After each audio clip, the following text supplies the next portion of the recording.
Fresh trade wars kicked off Tuesday between the US and its top three trading partners, Canada, Mexico, and China, with new steep tariffs from Washington taking effect and triggering retaliation. On Monday night, US President Donald Trump accused all three targeted countries of failing to stop the flow of fentanyl into the US. Just after midnight on the US East Coast, Canadian and Mexican goods were hit with tariffs of 25%. And Trump's new tariffs on Chinese goods were doubled by an extra 10% to a cumulative 20%.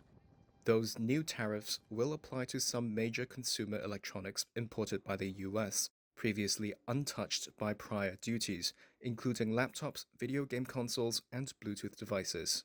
On Tuesday, China announced its own tariffs of 10 to 15%, mostly targeting US agriculture like soybeans, meat, and cotton, and added new export restrictions for designated US entities. Speaking to reporters Tuesday, a Chinese parliamentary spokesperson said China was willing to resolve US concerns through consultation and dialogue, but will not accept threats and oppression.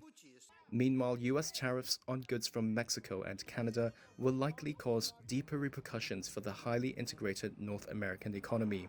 Canada and Mexico have for decades enjoyed a virtually tariff-free trading relationship with the US.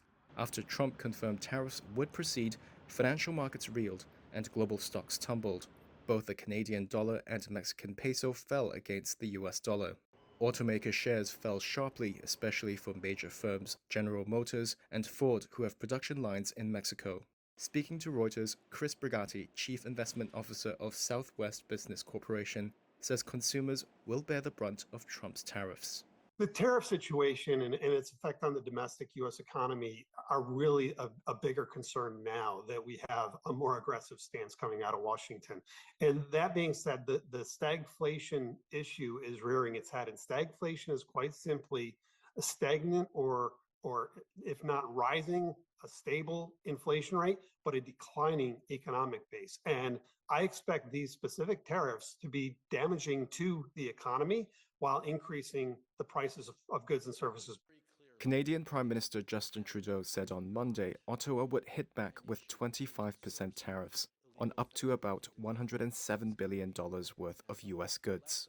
Mexico's economy ministry said President Claudia Sheinbaum is expected to announce her response Tuesday. On Tuesday, markets responded to the news with stocks falling and bond yields sliding across Asia and Japan's Nikkei closing down 1.2%.